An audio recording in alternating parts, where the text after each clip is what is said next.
All right, in today's video, I'm going to be showing you how to do the starter replacement on a Cadillac CTS. Now, this is similar to the ones with a 2.8 and a 3.6. Now, I don't know about the 3.2 if it's the same.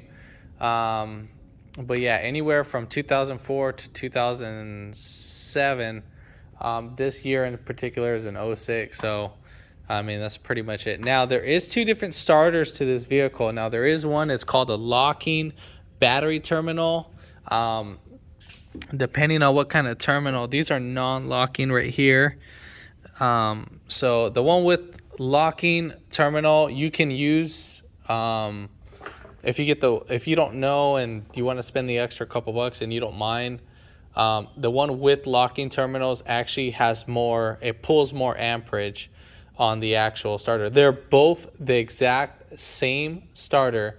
One is just cheaper, and then one is going to pull more current. So I think the one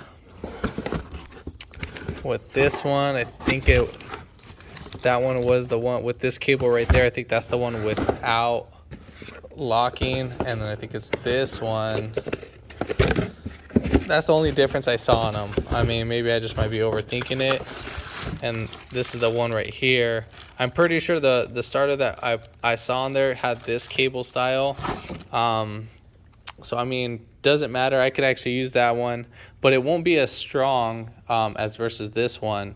So it won't like start up as faster as that, but it will require more current. So if your battery is pretty weak, well, I mean, it's the same thing on both. But if you wanted to just use the one with locking terminals, again, mine doesn't have it. The one with locking terminals is it has like a bolt through it, which is like a weird design, but I found out more of a tendency that the manufacturer loves to use the one with locking. I got both of them. Just did a little research because I didn't want to drive back and forth and deal with the whole hassle on that. But if you haven't already, give it a thumbs up, comment down below if you have any questions, and hit that subscribe button for more upcoming videos in the future. And we're going to go ahead and start this video right after the intro.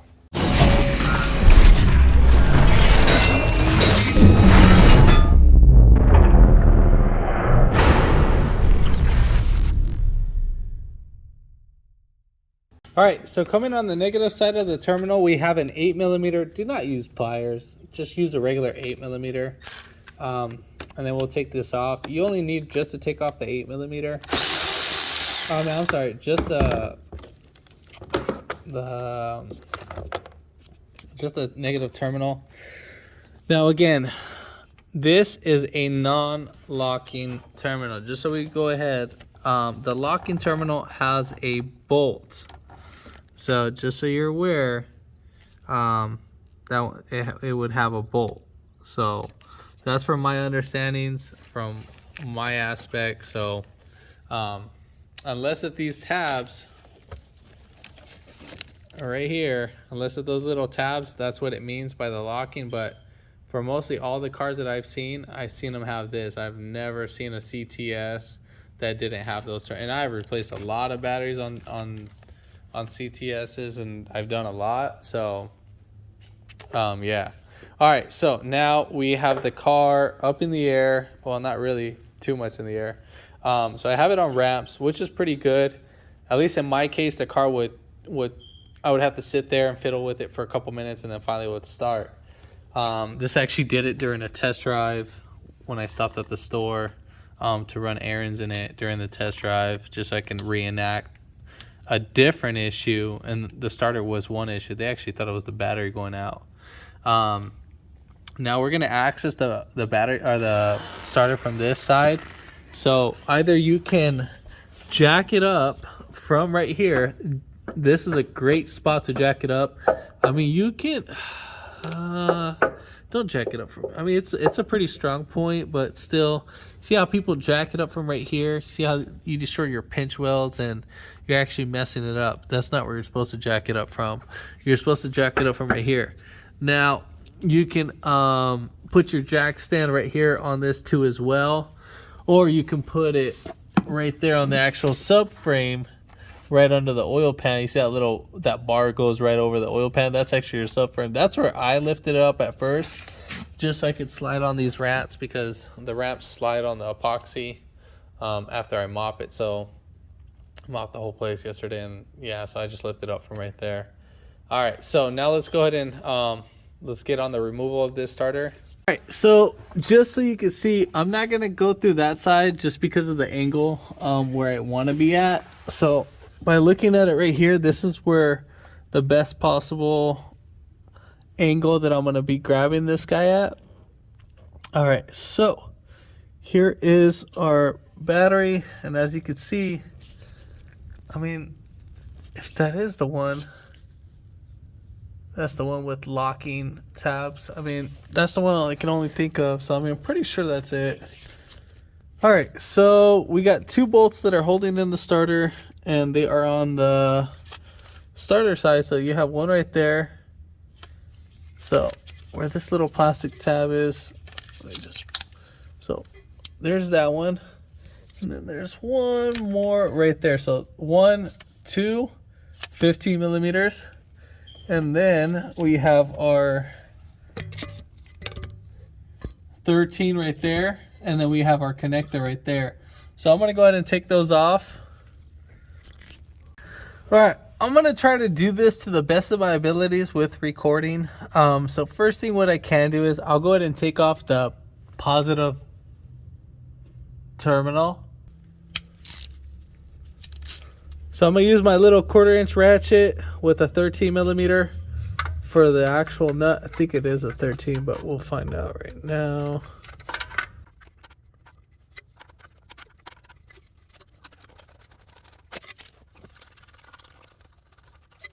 All right, so we got that guy out the way.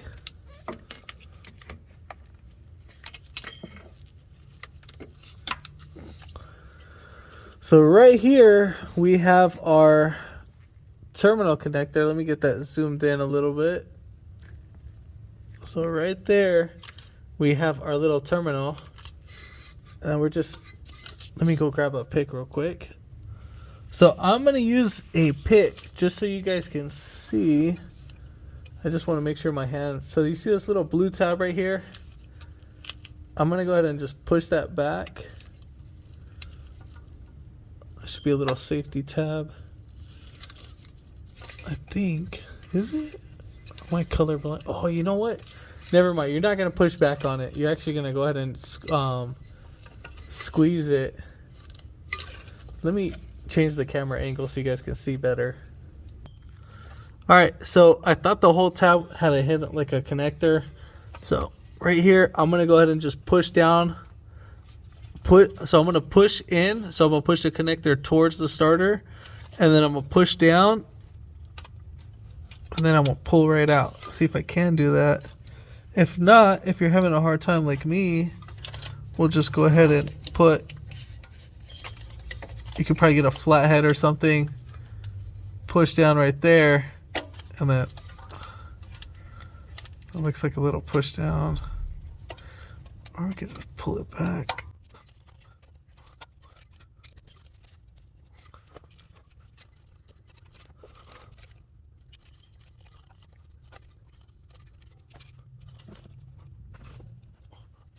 So yeah, I'm pretty sure you gotta squeeze the tab from the inside. Now this is just a little bit hard. So at the same time, I'm trying to hold the camera. So I'm gonna try to pick it back from here. See if I can get this going. I just need to push this in.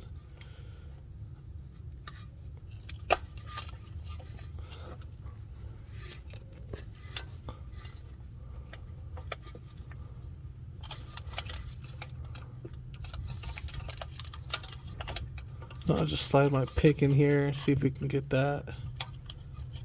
No. Alright, so there we go. So I got, clipped right out. So I'm going to push up from here, and I'm going to slide it right in. And you should hear it clip.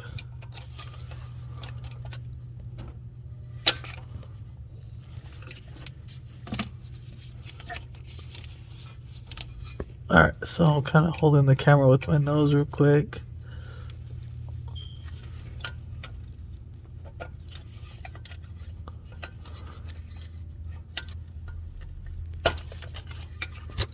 All right, so able to fix the camera angle.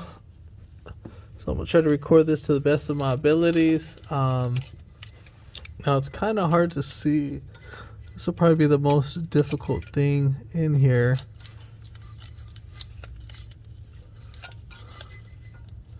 I know this is a push-in one. All right, so I'm pushing up, I'm pushing in.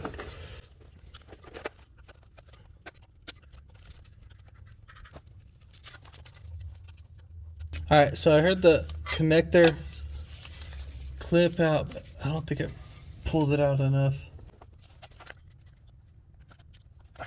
So I was able to get it with my thumb, push it out. So again, it is a push down, but man, it has a lot of tension in there. That's a pretty thick, strong wire. Yeah, it's pretty thick. So what I did is that I used my left hand to reach over, and then I put my body more towards where the transmission was. So I used my left hand right here, and then I just kind of face myself, so just like this. And then I wasn't looking at it directly, and I just got a feel for it from there, and I was able to pop it out, because with the pick was a little bit harder, and you really have to put some pressure on that. So as you're pushing this guy down, this terminal down, man, it takes like a lot of pressure. Yeah, because you can't even push it. So I was using my fingernail to press up. Let me get that zoomed in. To press up against right here, so more closer towards the cap, and then you're gonna push towards the starter and then pull out. And then it came out like a little bit hard. The cable's actually pretty strong. Try not to pull on the cable, because if you do, you have a really good chance of messing up everything. All right, so we're gonna take off our starter mount bolts. Again, those are 15 millimeters.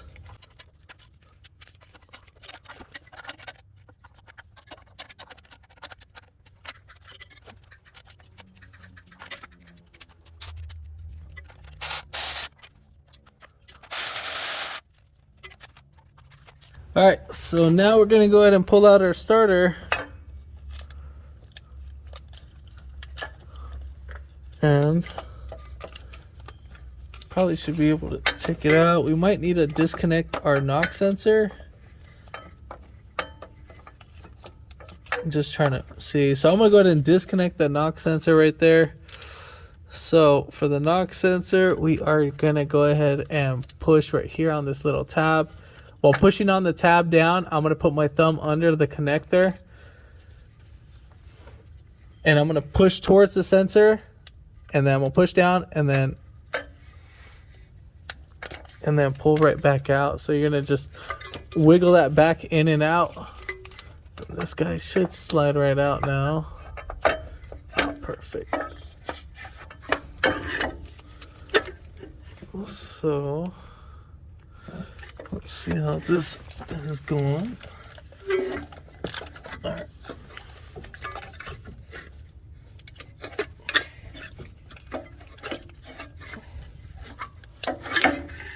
And that slid out pretty easy.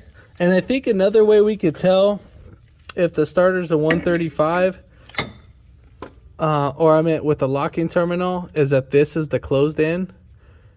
This is the one with locking terminal is going to be this one, and then the one without it has a hole inside.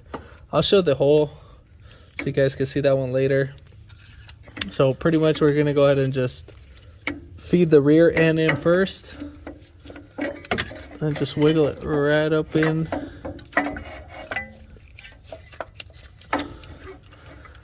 Now we're just going to go ahead and feed it into our little tranny hole. Now if you need to just twist it right around, go ahead and do that.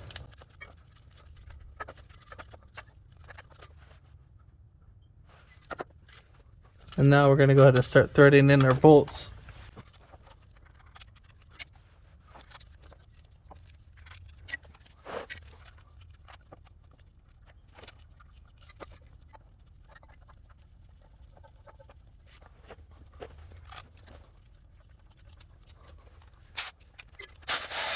So make sure you snug in both before tightening. Well, make sure you snug in one, and then you'll tighten the other one.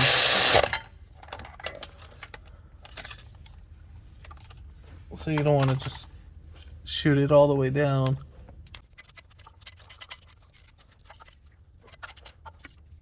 Alright, we are in there. Now we're going to go ahead and put in our knock sensor wire first. And then we'll go ahead and connect our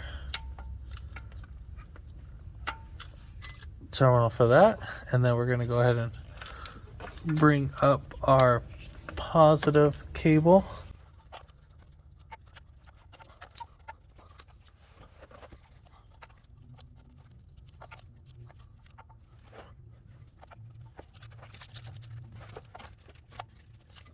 So if your battery terminal or the battery cable doesn't go in, it's because you got to make sure that the little tab that sticks out from that little terminal is up on top.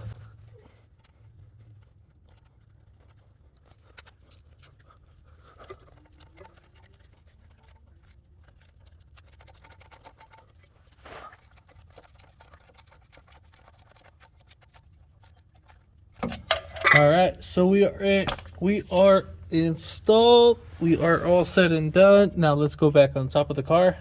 All right, so we are gonna go ahead and connect our negative terminal. Once you connect this, it will spark just a little bit, just like that.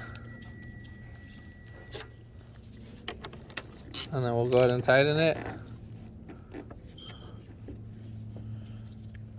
All right, so let's go ahead and start this bad boy.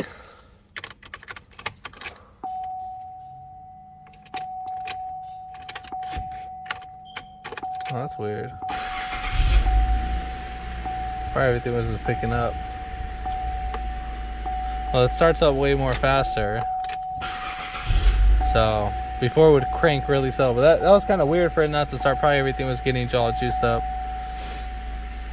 But yeah, other than that, if this video helped you out, give it a thumbs up, comment down below if you have any questions, and hit that subscribe button for more upcoming videos in the future. And thanks for watching.